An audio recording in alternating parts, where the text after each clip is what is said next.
Hi viewers and subscribers, welcome to Parnika Tutorials YouTube channel.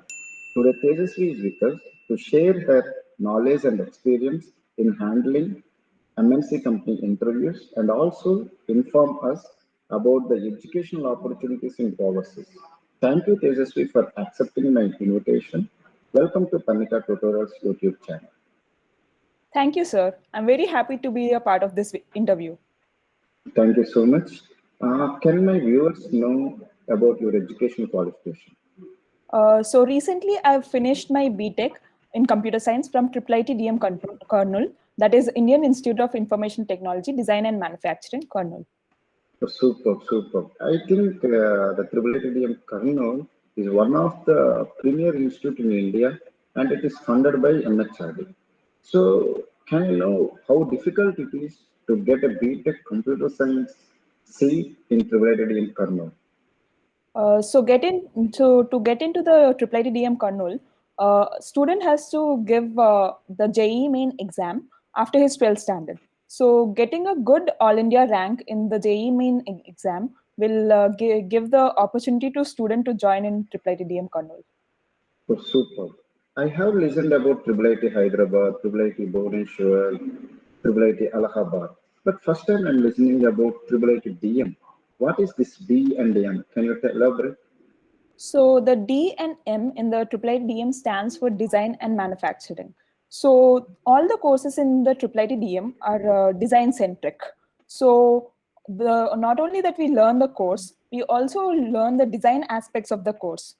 So this will help us to get a better understanding how the product is developed and launched in the industrial sector. Super, super. So, what are the subjects you will study in extra as compared to the regular BTech? Can you So tell me one or two subjects? So, for example, in my BTech, we had subjects like engineering design. In this subject, we learned how a product is designed right from the ideation to releasing the product in the market. So, through all the stages, different stages like group effort and the prototyping and all these cycles. So, and also there is a design history subject. So in this subject we get to know the history of various designs of a product. For example, we are seeing an aeroplane. So the earlier version of it is a pushmak vimana. So now it is evolved into the what we see is the streamlined body of an aircraft. So those all we have studied in the design courses of the computer science or any stream. All the streams have to go through these courses. Super, fantastic. It is really interesting to listen about those courses. So, I think these courses will help the students to get in the industry. So, if I don't mind, can I know, do you got any placements during your final year of BTech? Yes, sir. So in my final year, I've been placed into one of the premier companies, that is Mindtree Limited, part of the Lawson and Tauber group. So, congratulations, first of all, from my side and from my viewers and subscribers side. So, can I know how many rounds will be there in the Mindtree selection process? So basically, there are 3 rounds for the Mindtree selection process. One is the written test, second is the technical round, and third is the HR interview. Oh, fantastic. So, in the written test, how the written test will be? Like, what are the subjects you need to focus if someone want to go in the similar direction? So the written test comprises of 4 sections. The first section is the verbal ability test, that's your English test. Second is the logical ability test, the IQ test. And the third is a quantitative test, that is the basic mathematics, as well as few MCQs from the computer science subjects that you have studied till the third year BTech, like operating systems, networks, DBMS, and all. Then the fourth round is the coding round, which has again 4 questions.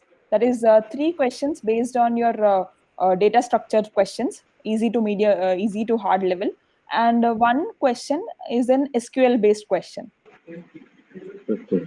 So you want to say that someone who want to give the written test of 90, they should be very strong at coding.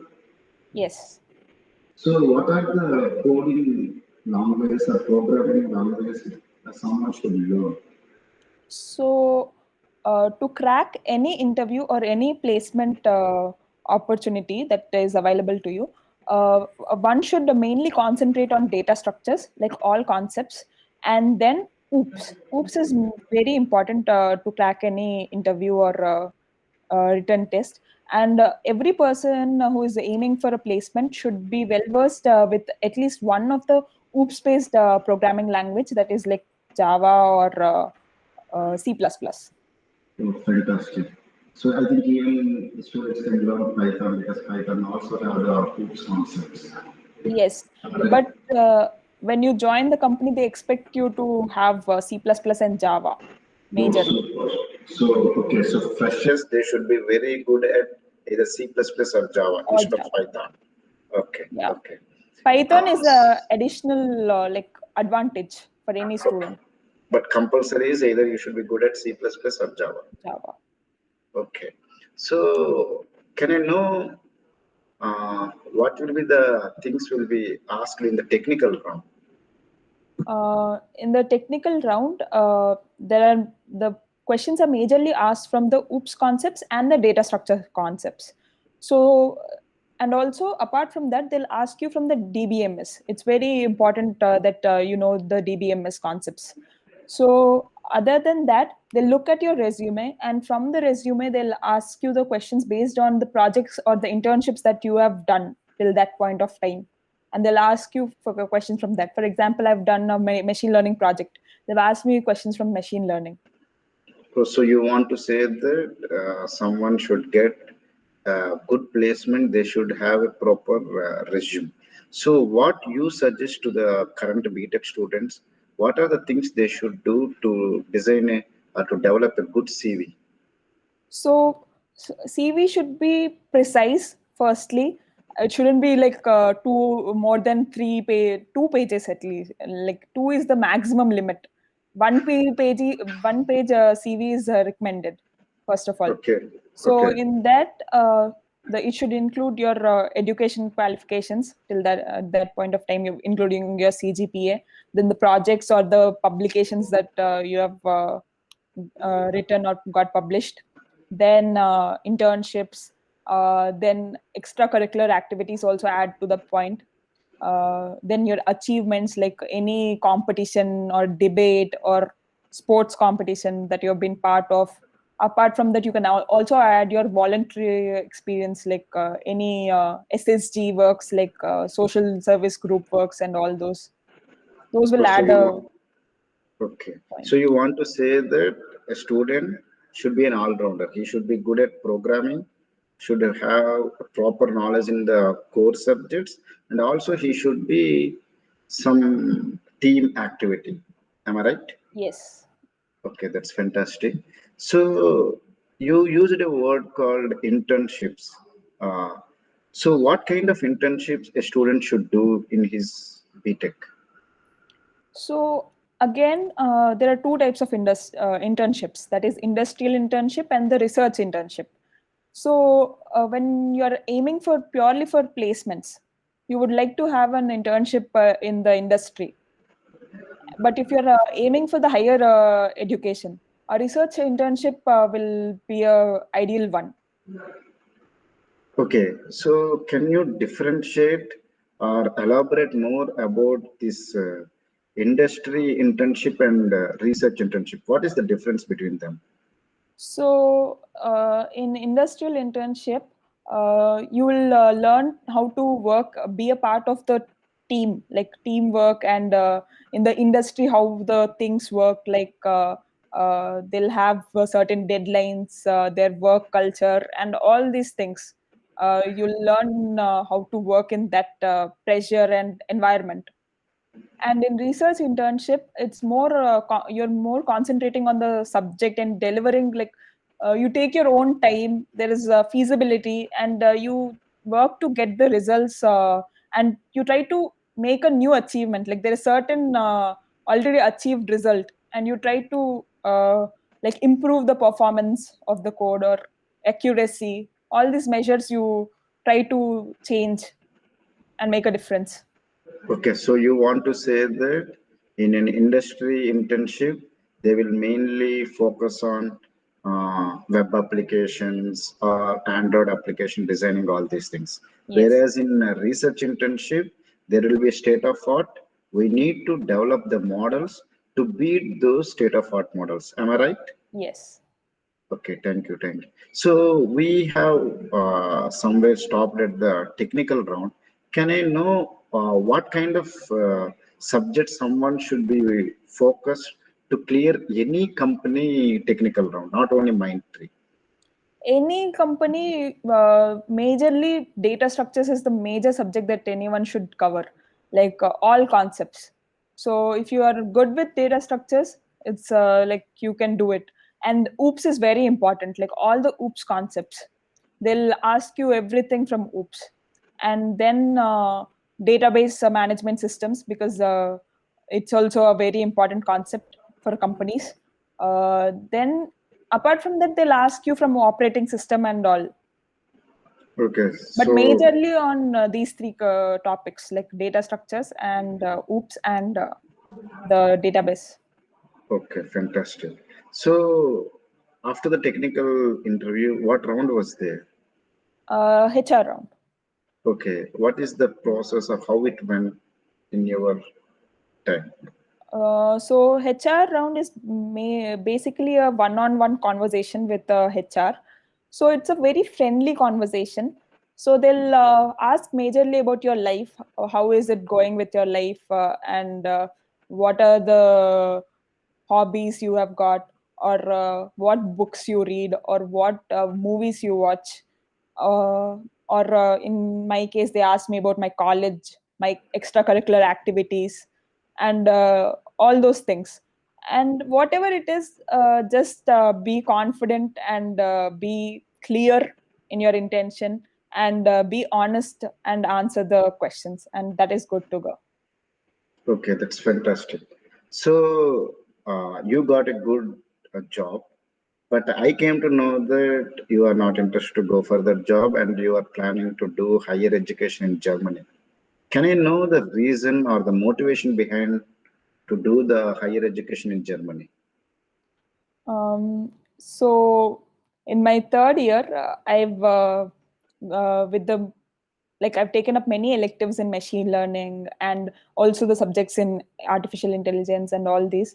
So I've applied these two projects, and I was like drawn towards them. Like I was interested in those subjects. So again, now job will be like I have to go through many other domains and all. But I was interested in these domains. So to open up my doors to these these subjects, I opted for the overseas education, like masters. So that Okay. will give me an edge. If I'm right, a BTech student from India, not only from India, from other countries, they can do higher education like MS in USA, Canada, and Germany, etc. But why you have chosen the Germany? Any specific reason for it? There are many reasons. So, one of the reason being one professor under whom I've done internship. He was a visiting faculty at University of Stuttgart, where I'm going right now. So he has inspired me to take up the masters in Germany, because they are more research oriented towards developing new solutions to the problems. And also the second reason is that Germany has completely opted for the concept of digitization, because of which there are many opportunities that have opened up. And also currently the like tuition fee, I'll come to it later. So that is also a bit less compared to the other countries. Oh, fantastic, fantastic. Because that finally, when we go for higher education, we look at the cost of living and the tuition fee, etc. So, can I know before going for those tuition fee, etc., etc., can I know what are the written exams or the exams like? Suppose if I want to go for USA, I need to write the GRE and TOEFL. Any similar exams we need to write if I want to go for higher education in Germany? So majorly we need to give two exams, that is purely English based exams, that is TOEFL or IELTS, either of the exam. So in case of TOEFL, scoring above 100 will land you in a topmost college. And to get a decent college, above 92 score is, you know, desired. And in case of IELTS, it's a band out of 9. So the score band of 7.5 and above will land you a good topmost college. Whereas 6.5 above is desired for a decent college. Oh, Apart fantastic. from this, GRE score will add to your profile. And also, Indian students can give their GATE scores if they have already given their GATE. Oh, fantastic. So even GATE score also will be useful. Oh, Yes. it's very good to hear it. So can I know in India, actually, in India, we have the universities like IITs are there, NITs are there, triple ITs are there, central universities are there, state universities are there. Is there any similar hierarchy in Germany? Yes. So in Germany, again, the colleges are classified into TU9, that is the technical universities, and there are 9 of them. It is called the TU9 altogether. And these colleges are majorly invested into the research. So these are the topmost colleges, equivalent to the IITs in our India. And apart from that, we have U15, that is University 15. Few of these are at par with the TUs, and they are also very good colleges. And they also open up very good opportunities for students to pursue masters and jobs thereafter. Oh, it's good to hear. In India, we have well-established universities, IITs, such as IIT Chennai, Madras is there, IIT Bombay is there, IIT Delhi is there, and other such wonderful universities are there. Any such top universities are there in Germany? Yes. So the top colleges in Germany are like TU Berlin, TU Munich, and all the TUs are really good. University of Stuttgart, TU Dresden, TU Darmstadt. These are really good colleges. So Oh, one would desire to be a part of these colleges. okay. Apart from writing these exams, what are the documents a student should submit to apply for these universities? So, firstly, when you're going for the abroad education, you should maintain a good CGPA. You should work on maintaining a good CGPA. So, in case you don't have, there's nothing to worry. Uh, Towards the third year end or final year, try to work in good internships or try towards publishing a research paper. These will add a great value. Along with this, the person should orient himself in doing good research projects. Then a good CV again, and a good statement of purpose. This statement of purpose is basically your letter of motivation, like what motivated you to take up the course, what motivated you to take up that college, and what are the different activities you have done throughout your BTech or throughout your from your childhood to till that point of time.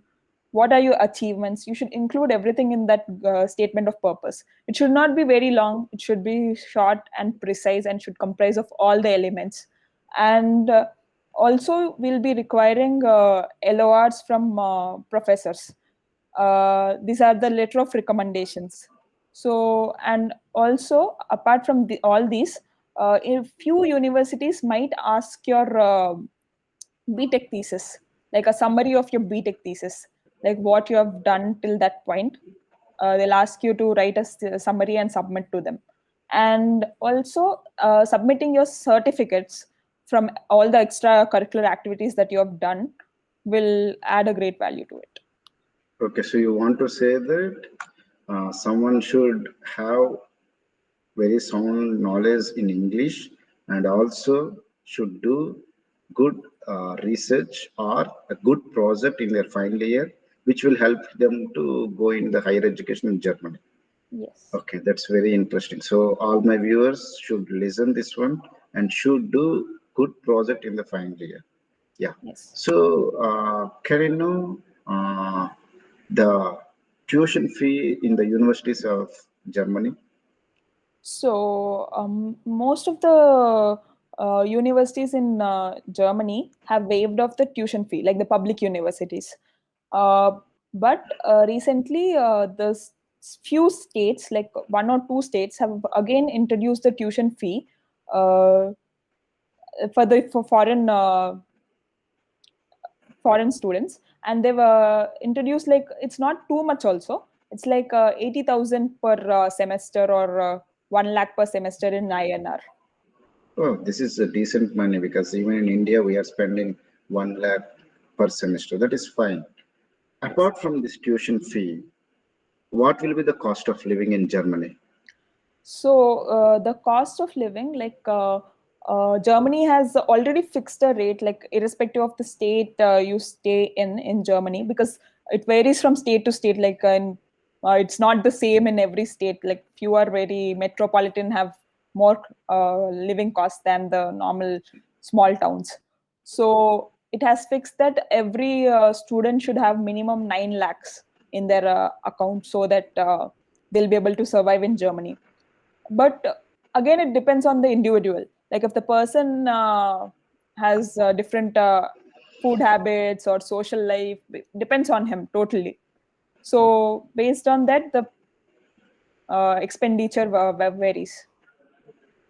Okay, fantastic. In USA, when the student is doing MSc, the universities will offer him either teaching assistant or research assistant. Is there any similar opportunities in Germany? Yes. So the Germany also offers the graduate research positions, and research assistant positions, and the library assistant positions, and all such positions. Apart from that, the companies in Germany also offer opportunities for the master students to work. It's called work and student. And along with it, they also offer a student to write their thesis with the company itself. They invest in the R&D of the development in their company. They offer the opportunities to the master students. Oh, fantastic. How, as you said, when we are studying itself, we can work in a company. Mm. How many hours per day a student are expected to work in the industry? It's like you'll be working remotely mostly, and it will be like 3 to 4 hours will be the expected time to spend in the industry. Okay. So whatever the income we will generate from these industries, I think with those money we can survive for our daily needs. Am I right? Yes. Okay. What will be on average if suppose someone does not get these opportunities? What do you think, or what are you are expecting per a month? How much money a student need to spend for his daily activities? Uh, like per month, apart from the rent, because rents are very high, Okay. because so keeping the rent aside, there'll be like max of 150 to 200 euros that you need to spend. So maybe a monthly expenditure can be around 600 euros. Oh, that is not a big amount. Hmm. So one thing I want to know, you said companies will give a part-time jobs like 4 hours per day you need to work, and that too in a remote. That is fantastic. Hmm. But does the companies allow you to work from the first semester, or is there any uh, qualifications are required for it?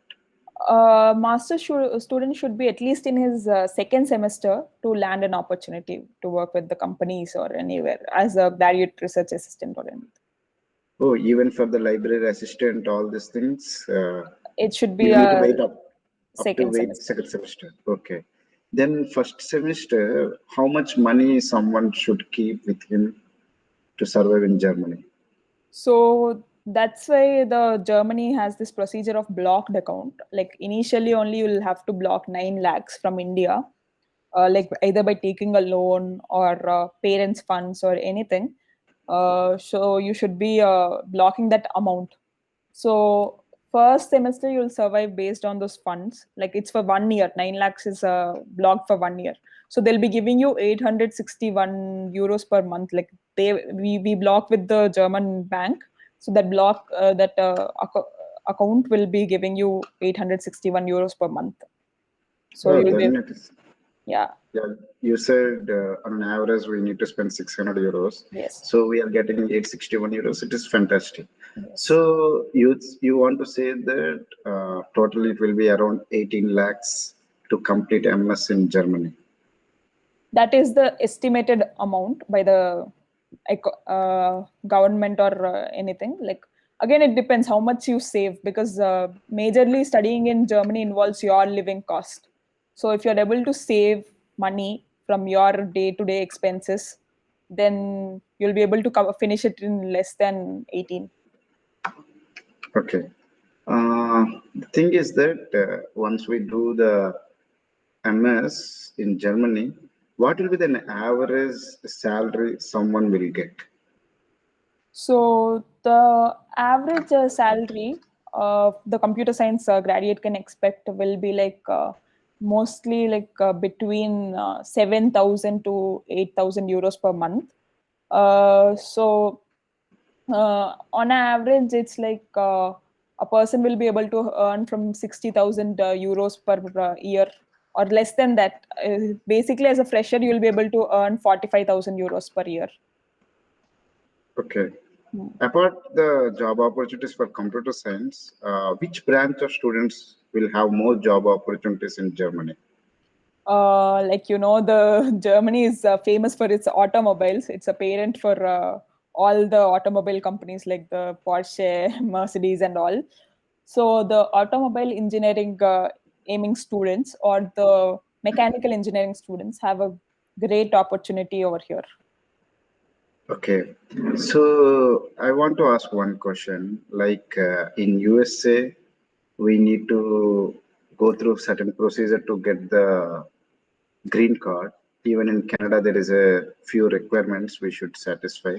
Is there any similar requirements in Germany to get per PR? Yes. So initially you'll be going as a student, like on a student visa, that is the German national visa. And that is valid for 2 years plus 1 year buffer they'll give you in case you are not able to get a job immediately, or if you're not able to finish your master's in 2 years, they'll give you an additional 1 year student visa. After that, if you get a job, based on your job, you'll be getting a working permit, and you'll get a working visa. And for getting a blue card, you'll be requiring at least a minimum of 55,000 euros per year you need to earn. Okay. One more question. Some students may be like till now they were in the home, like we have a homesickness. If we go to Germany, we may not come frequently. Such kind of students will be there. In India, after every semester, you will have a winter break, you will have a semester break. So the students who are studying in hostel, they will visit their home for 10 days or 15 days and they will come back. Yes. Is there any such opportunities or such freedom is there in Germany? While studying MSc, can we come to India Yes. for 10 days or like that? Yes, you definitely we can come back. Like there are vacations after every semester. Like the winter break is from, like, because they have Christmas holidays also. It's a long winter break, so we will be able to come in the winter break as well as after the summer. Summer break will be like around 1 to 2 months. We'll be definitely able to come to India. Or Oh, that's fantastic. or a person, if he chooses to work in Germany internship, he can definitely stay back in Germany and work as well. Depends Yeah, he purely can. his choice. Yeah, he can earn the money instead of coming to India. Yeah, it's purely his choice. Correct, correct. So, One more question. I came to know that it is compulsory to learn German language. What do you say? What do you think? So again, there are two types of courses because I've come across people who are going for German taught courses as well. Like the mechanical programs are mostly German taught, like very few English taught are available in mechanical engineering. So those people learn from their starting from the second year itself. They go for the German classes and they learn and then they go for it. But if the course is like computer science is completely English taught program.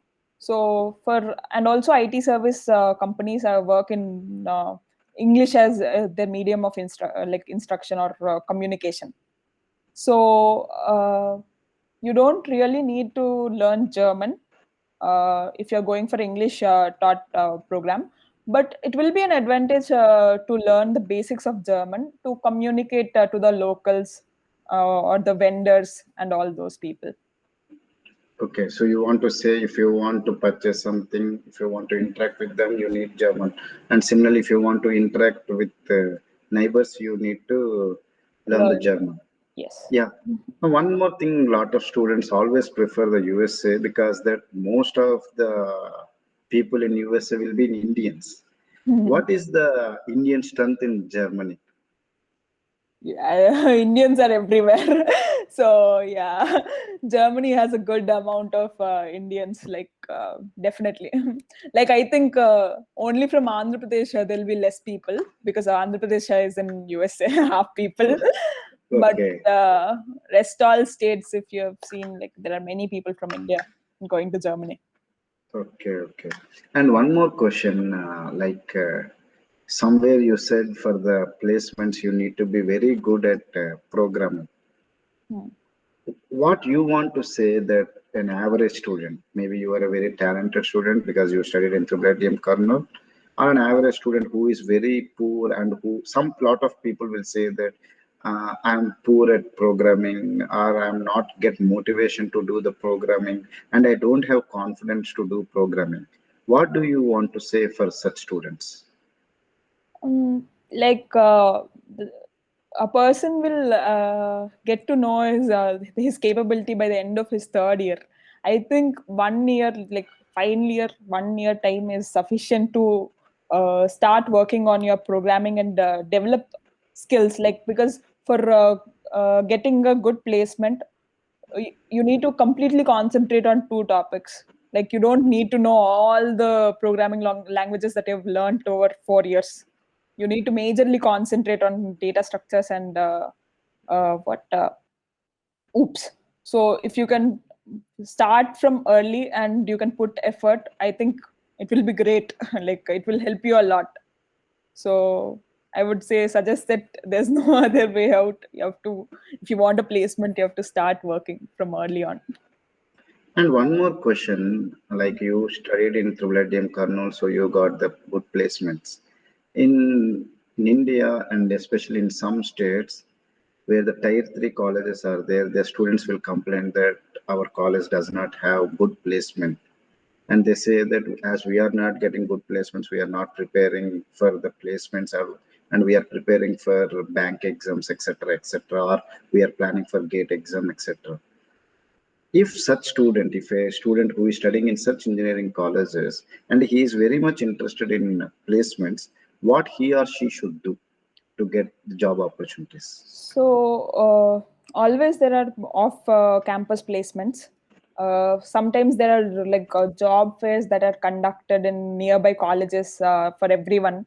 Like different companies come and sit and they offer like 1 day completely for placement tests and all. So people can register over there. Or also there is there are different platforms that have come up our Hacker Earth itself. It has different contests, programs going on every day, like every minute. So if you can participate in those contests and programs, you can definitely go and get a placement Oh, opportunity. it's very fantastic to listen because a lot of students lose their confidence. So you want to say that they should participate in the hacker ranks and similar competitions so that the Yes. companies will look at them, and even you want to say that the companies may call them for the direct interview if they are toppers in those competitions. Yes. Okay, so I should request all my viewers to participate on those competitions. Thank you, Tejasvi. It's a wonderful experience or wonderful interaction with you. I hope my viewers have cleared all their doubts. And my request to my viewers is that if you have any doubts related to the Mindtree or the placements or IIITM kernel, how to get the IIITM kernel, how the education or what is the fee structure in the IIITM kernel, or if you have any questions related to the higher education in Germany, feel free to ask your doubts in the comment section. I hope Tejasvi will clear those doubts. Thank you, Tejasvi. It is a wonderful interview and interaction. I hope my viewers would have enjoyed it. Thank you. Thank you so much. Your videos have been really insightful for all the students, especially for the ones who are concentrating on the placements or GATE exam. Please like, share, and subscribe to Parnika Tutorials. Yeah, my subscribers are always encouraging me. Without their support, I would have not done these many courses. I hope my subscribers will ask their friends and enemies to subscribe my YouTube channel. And even I'm planning to come with these kind of interviews so that it will be helpful for them if they are planning for higher education in Germany, US, and Canada, or if they want to go for placements in India in various prestigious companies such as Flipkart, Google, all these things. I hope it is an enjoyable. And if I miss anything, you can tell the final words. Nothing. Anything we have missed? I think I have covered everything. Yes. Right from your BTech. Yeah. I would just say all the best to all the viewers for their further placements and educational endeavors. Thank you, Tejas.